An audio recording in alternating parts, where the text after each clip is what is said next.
देखिए ज्योतिबा फुले सावित्रीबाई फुले जो है उस जमाने के अंदर जब महिलाओं को पढ़ाना ही पाप समझते थे, उस वक्त अगर उन्होंने स्कूल भी खोली, समाज के तबकों का विरोध झेला सावित्रीबाई फुले ने भी, और सावित्रीबाई फुले को खुद को पढ़ाया महात्मा ज्योतिबा फुले ने। तो वो ऐसा व्यक्तित्व था कि पूरे देश के अंदर आज उनकी चर्चा होती है। महाराष्ट्र के तो हर घर में, हर गांव के अंदर उनके नाम की संस्थाएं बनी हुई है। तो ये तभी हो सकता है तब कोई त्याग की भावना से काम करे। तो एक महापुरुष के रूप में वो स्थापित हो गए देश में। अम्बेडकर साहब तो उनको अपना गुरु मानते थे, गांधी जी उनका बहुत सम्मान करते थे। ऐसा व्यक्तित्व का जब जन्म दिवस हो या पुण्यतिथि हो तो पूरा समाज इकट्ठा भी होता है। 36 कौम के लोग आते हैं। अभी राहुल गांधी जी ने बिहार में गए थे सामाजिक न्याय मंच की मीटिंग के अंदर, उन्होंने वहाँ ज्योतिबा फुले सावित्रीबाई फुले की फोटो को बताया ये होता है जो पति पत्नी ने मिलकर के समाज में सोशल सिक्योरिटी के लिए, सामाजिक प्रतिबद्धता को ध्यान में रखते हुए सोशल सिक्योरिटी के लिए जो उन्होंने संदेश उस वक्त दिया था, देखिए आज भी आवश्यकता है। तो मुझे गर्व है कि आज हमारे सब लोग इकट्ठे हुए, 36 कौम के लोग यहाँ पर है, माली समाज के लोग भी हैं, जो वो माली समाज से थे वो। तो एक ऐसा महापुरुष जो है देश में पैदा हुआ, देखिए सभी लोग सम्मान करते हैं। महात्मा जी ने तो दलितों का उद्धार किया, और एक तरफ सोचिए नेता मंदिर में जाते हैं तो मंदिर में गंगा जल छिड़का जाता है। देखिए उसकी तो हम सबने निंदा की है, लोग पुतले जला रहे हैं, ये तो एक मानवता में कलंक है। ये मैं बार बार कहता हूँ ये बात, आप लोग सुनते होंगे कि छुआछूत अपना आपके अंदर मानवता पे कलंक है ये 21st सेंचुरी के अंदर। और मैं तो यहाँ तक झूली साहब ने शायद कहा था असेंबली के अंदर, RSS संगठन जो अपना आपको कहता है हम सांस्कृतिक संगठन के लोग हैं, हमें राजनीति से कोई मतलब नहीं है, तो उनको जो है क्यों नहीं वो आगे आकर के ये काम हाथ में ले कि भाई हम लोग अभियान चलाएंगे पूरे देश के अंदर। आज हमारी जो विचारधारा के लोग हैं वो सत्ता में है, बीजेपी वाले, हमारे लिए अच्छा मौका है ये, हम छुआछूत को समाप्त करके रहेंगे। ये RSS के मोहन भागवत जी, उनके नेता आगे आगे क्यों नहीं कह रहे हैं? अगर वास्तव में मानते हैं कि दलित वर्ग के लोग भी हिंदू हैं, अगर ट्राइबल के लोग भी हिंदू हैं, आदिवासी लोग हिंदू हैं, सबको हिंदू मानते हैं, तो हिंदुओं के साथ में आपस में जो छुआछूत हो रही है उसकी जिम्मेदारी किसकी बढ़ती है सबसे ज्यादा? वैसे पूरे समाज की है। और RSS क्योंकि सरकार आज उनके बीजेपी की जिनको सपोर्ट करते हैं, तो इससे अच्छा मौका उनके लिए क्या आएगा? सब काम छोड़ करके RSS देश को आह्वान करे कि हम चाहेंगे हिंदू जो आपस में हैं वो कोई छुआछूत की भावना नहीं रखे। अब मंदिर में आप जाओ और गंगा जल धो रहे हो, ये बीजेपी की RSS की मानसिकता को प्रकट करता है। ये हमारा आरोप है। अगर वो हमारा आरोप गलत है तो RSS को प्रतिक्रिया देनी चाहिए।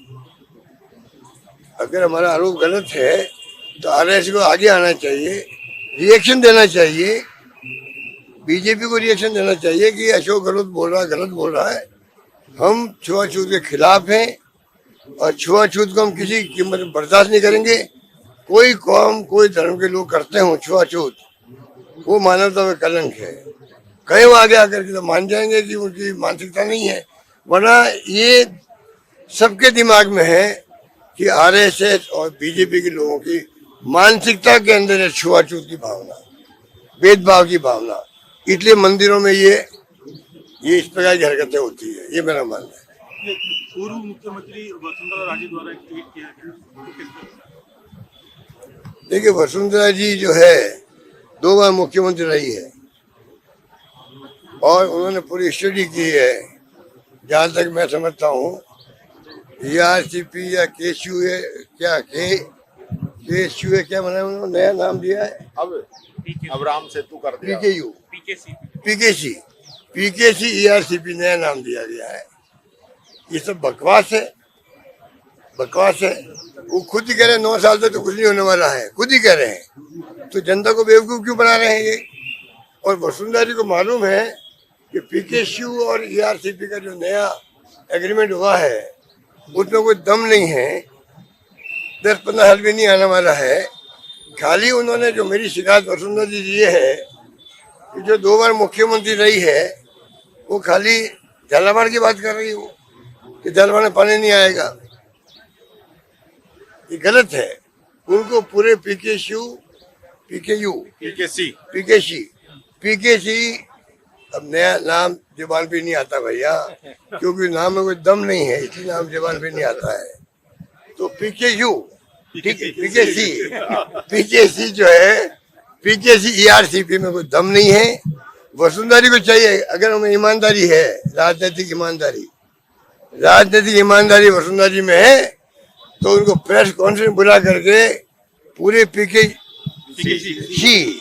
और ERCP जो नया एग्रीमेंट हुआ है उसके बारे में पूरी प्रेस को बताना चाहिए कि वास्तव में इसमें दम है, या जो वसुंधरा जी जब मुख्यमंत्री थी तब ERCP बनी थी, हमारी गवर्नमेंट आई, हमने कोई छेड़छाड़ नहीं करी, वसुंधरा जी के प्रस्ताव को हमने आगे बढ़ाया। अगर उनमें राजनीतिक ईमानदारी है तो वसुंधरा जी को चाहिए खाली झालावाड़ की बात नहीं करे, पूरी बात करे, पूरी योजना की बात करे, तब हम समझेंगे कि रास्ता हितों की वो बात कर रहे हैं।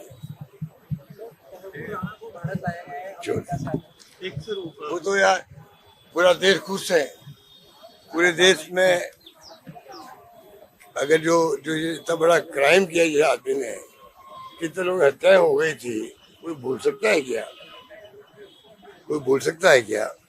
इसी ढंग से मैं चाहूँगा जो भगोड़े जितने ही है देश के अंदर, चाहे वो आर्थिक भगोड़े हों चाहे और कोई भगोड़े हों, ये ऐसे आतंकवादी हों, इन सबको भारत सरकार को टारगेट बनाना चाहिए। अगर टारगेट बनेगा तो ये राणा आया उसी ढंग से सब आ जाएंगे। पर पता नहीं क्या मिली भगत है क्या है। आज इतने साल हो गए देखते हुए हमें भी, मेरे ख्याल 14 साल तो प्रधानमंत्री बने हुए हो गए मोदी जी को भी, आज वो क्यों नहीं आ पा रहे हैं। अगर इनकी इच्छा शक्ति होगी वो भी कभी कभी आएंगे, मेरा मानना। उनको इसके लिए प्रयास करना चाहिए। सर एक छोटा सा, गुजरात अधिवेशन के बाद गुजरात अधिवेशन का क्या असर देखने को मिला, क्या संकल्प लिया? बहुत शानदार अधिवेशन भी हुआ, प्रस्ताव पास भी हुए, और कांग्रेस नए रूप में आप देखेंगे जो फैसले किए हैं वो फैसले लागू भी होंगे। और आज देश को जरूरत कांग्रेस की है, मेरा मानना है, कांग्रेस की विचारधारा की है। और कांग्रेस मजबूत होकर उभरे, क्योंकि आज जो धमकी देते हैं लोग, देशद्रोही करार देते हैं पत्रकारों को, साहित्यकारों को, कोई विपक्ष में बोल जाए बीजेपी के, तो ये उनके लिए देशद्रोही है। ये क्या है? ये फाशिस्टी सोच है, ये लोकतंत्र विरोधी सोच है। इन सब का मुकाबला करने के लिए एकमात्र पार्टी कोई देश में है, उसका नाम कांग्रेस है। उसको मजबूत करने के लिए हम सब लगेंगे, और मैं उम्मीद करता हूँ कि आप देखेंगे आने वाले वक्त के अंदर जो राहुल जी ने, खड़गे साहब ने जो नया शो डेवलप किया है, नीचे से ऊपर तक, बूथ पे भी, मंडल पे भी और जिलों में भी, उसका असर आप देखने को मिलेगा।